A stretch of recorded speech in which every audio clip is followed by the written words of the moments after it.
क्या तुम्हें पता है कई बार लड़की को इम्प्रेस करने की कोशिश करना ही सबसे बड़ी गलती होती है, क्योंकि जिस दिन तुमने कोशिश करना छोड़ दिया उसी दिन वो खुद कोशिश करने लगेगी तुम्हें पाने की। आज का ये वीडियो कमजोर दिल वालों के लिए नहीं है, क्योंकि आज मैं बताऊंगा डार्क साइड ऑफ अट्रैक्शन जो ज्यादातर लड़के नहीं करते और इसी वजह से वह हर बार इस्तेमाल किए जाते हैं। Welcome to the silent game, जहाँ तुम्हें अच्छा नहीं टॉक्सिक बनना सीखना है, क्योंकि इस दुनिया में नाइस गाय फिनिश लास्ट। मैं तुम्हें एक कहानी सुनाता हूँ। कभी मैं भी उन लड़कों में से था जो सोचता था कि अगर मैं किसी लड़की के लिए अच्छा बन जाऊँ तो वो मुझे नोटिस करेगी, रिस्पेक्ट करेगी, शायद प्यार भी। मैं उसकी हर बात मानता, हर मैसेज का तुरंत रिप्लाई देता, उसके मूड के हिसाब से खुद को बदलता। लेकिन नतीजा क्या हुआ? वो चली गई किसी ऐसे लड़के के साथ जो उसकी परवाह भी नहीं करता था। और तभी मैंने समझा लड़कियों को सच्चा प्यार नहीं चाहिए, उन्हें स्ट्रॉन्ग वाइब चाहिए। उन्हें वो लड़का चाहिए जो अनप्रिडिक्टेबल हो, जो इमोशनल कंट्रोल रखता हो और जो हर वक्त अवेलेबल न हो। यही होता है टॉक्सिक ऑरा, और इसी ऑरा से लड़की खींची चली आती है। और सवाल ये है, ऐसा क्यों होता है? क्यों लड़कियां उस लड़के की तरफ खींचती है जो उन्हें इग्नोर करता है, जो रूड है या जो सीधा साधा नहीं है? इसका जवाब है साइकोलॉजिकल क्यूरियोसिटी।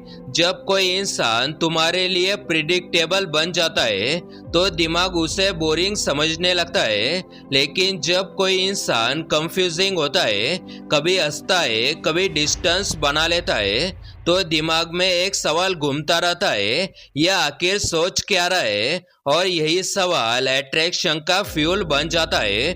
मतलब अगर तुम हर दिन गुड मॉर्निंग भेज रहे हो तो भाई वो तुम्हें बॉयफ्रेंड नहीं अलार्म क्लॉक समझने लगेगी।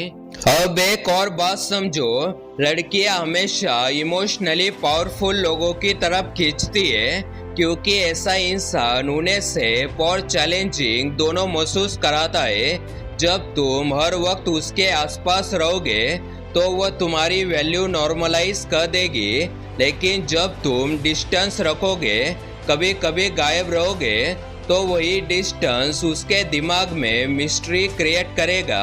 कभी कभी अटेंशन दो, कभी डिस्टेंस रखो, और यही मिक्स उसे तुम्हारे बारे में ऑब्सेड बना देता है। अब कुछ लोग सोचेंगे तो क्या मुझे रूड बन जाना चाहिए? नहीं, टॉक्सिक बनने का मतलब है इमोशनली पावरफुल बनना। मतलब तुम्हें अपने इमोशन पर कंट्रोल रखना है, ना कि हर बात पर रिएक्शन देना। जब वो गुस्सा करे तुम शांत रहो, जब वो इग्नोर करे तुम बिजी दिखो, जब वो टेस्ट करे तुम हंस दो, क्योंकि वह तभी तुम्हें टेस्ट करती है जब उसे तुम्हारे अंदर पोटेंशियल दिखता है। अगर वह टेस्ट करना बंद कर दे तो समझ जाओ उसके दिमाग में तुम बोरिंग बन चुके हो। लेकिन असली खेल यही से शुरू होता है, क्योंकि अब मैं बताने वाला हूँ वह 3 माइंड ट्रिक्स जो तुम्हें टॉक्सिक ऑरा डेवलप करने में मदद करेंगे और लड़की को तुम्हारे बारे में सोचना बंद नहीं करने देंगे। साइकोलॉजी कहती है जितनी चीज रेयर होती है उसकी वैल्यू उतनी बढ़ती है। अगर तुम हर वक्त अवेलेबल हो तो वह सबकॉन्शियसली सोचती है यह मुझे कभी भी मिल जाएगा, लेकिन जब तुम लिमिटेड अटेंशन देते हो वह डरने लगती है कहीं तुम्हें कोई और न ले जाए, और यही डर अट्रैक्शन में बदल जाता है। तो याद रखो, हर रिप्लाई में डिले एक वेपन है, हर साइलेंस में पावर छुपी है। कभी नोटिस किया है वह लड़का जो पहले लड़की को हंसाता है और फिर अचानक सीरियस हो जाता है, वो उसे सबसे ज्यादा कंफ्यूज करता है, क्योंकि ह्यूमन ब्रेन एक इमोशन पैटर्न ढूंढता है, और जब पैटर्न टूटता है तो दिमाग उस इंसान के बारे में ज्यादा सोचने लगता है। इसे कहते हैं द इमोशनल फ्लिप। कभी अटेंशन दो, कभी इग्नोर करो। यही बिहेवियर लड़की के दिमाग में ऑफ सेंस पैदा करता है। लेकिन भाई ध्यान रखना, इमोशनल फ्लिप इतना मत कर देना कि वो तुम्हें मेंटल हॉस्पिटल का डॉक्टर समझ ले। नंबर 3 सबसे डेंजरस वेपन है साइलेंस।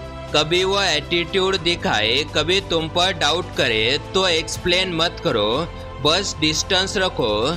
साइलेंस का मतलब होता है I am not begging for attention, और यही साइलेंस उसे मेंटल लूप में डाल देता है, क्योंकि जब तुम रिएक्ट नहीं करते वो अपने माइंड में हजारों थॉट्स बनाती है। क्या वो किसी और से बात कर रहा है? क्या मैंने कुछ गलत किया कि उसने रिप्लाई नहीं किया? और यही ओवर थिंकिंग उसे तुम्हारे पीछे खींच लाती है। अब एक ट्रूथ सुनो, लड़कियां अक्सर उसी इंसान के पीछे भागती है जिसे वो खुद नहीं पा पाती। अट्रैक्शन में हमेशा एक चेस होता है। अगर तुम खुद को चेस करना सीख गए तो गेम खत्म। इसका मतलब यह नहीं कि फेक बनो, बल्कि अपने लाइफ को इतना वैल्यूबल बनाओ कि वह खुद तुम्हें अर्न करने की कोशिश करे। तुम्हारे वर्ड्स, तुम्हारी एनर्जी, तुम्हारी लाइफस्टाइल सब कुछ रेयर होना चाहिए, क्योंकि रेयर चीजों की कीमत लोग खुद बढ़ा देते हैं। अब सवाल ये है, क्या हर लड़की ऐसे लड़कों की तरफ खींचती है? चलिए आगे इसे समझते हैं। साइकोलॉजिस्ट कहते हैं जब किसी इंसान का पास्ट अनस्टेबल होता है तो वह सबकॉन्शियसली एक्साइटमेंट ढूंढता है, और एक्साइटमेंट हमेशा अनप्रिडिक्टेबल लोगों से मिलती है। ऐसे लोग उसके दिमाग को डोपामिन हिट्स देते हैं। हर बार जब वो टेक्स्ट करता है, इग्नोर करता है या फिर अचानक डिसअपियर हो जाता है तो डर और एक्साइटमेंट का मिक्स एडिक्शन बन जाता है, और लड़की उस एडिक्शन से बाहर नहीं आ पाती। तो अगली बार अगर कोई बोले तुम थोड़े टॉक्सिक हो तो डरना मत भाई, बस मुस्कुरा के कहना थोड़ा बहुत साइकोलॉजी तो आती है। अब एक बात ध्यान से सुनो, टॉक्सिक बनो का मतलब डोमिनेट करना नहीं है, बल्कि कंट्रोल करना है खुद को। तुम्हारे अंदर एक क्लेम डार्कनेस होनी चाहिए जो हर सिचुएशन में तुम्हें अनशॉकेबल रखे, क्योंकि अट्रैक्शन कभी प्यार से नहीं, हमेशा कंट्रोल से पैदा होती है। जब तुम अपने इमोशन पर कंट्रोल कर लेते हो, सामने वाला खुद तुम्हारे बिहेवियर से इन्फ्लुएंस हो जाता है। अब सवाल यह नहीं कि तुम लड़की को इम्प्रेस कैसे करोगे, सवाल यह है कि तुम खुद को इतना पावरफुल कैसे बनाओगे कि उसे इम्प्रेस करने की जरूरत ही न पड़े। अपने फोकस को शिफ्ट करो, लड़की से हटकर अपने वैल्यू पर लगाओ, अपने लुक्स, करियर, माइंडसेट्स, हैबिट पर काम करो, क्योंकि जब तुम्हारा वाइब पावरफुल होगा तो वह तुम्हारे पीछे खुद दौड़ेगी झक मार के। क्या आप जानते हैं लड़कों की वो कौन सी आदतें हैं जो लड़कियों को लड़कों में सबसे ज्यादा अट्रैक्ट करती है? अगर आप जानना चाहते हो तो इस वाले वीडियो को जरूर देखना, मैं आपसे वही मिलूंगा। अगर आपको ये वीडियो पसंद आए तो इस वीडियो को लाइक और चैनल को सब्सक्राइब कर देना। जय हिंद, वंदे मातरम।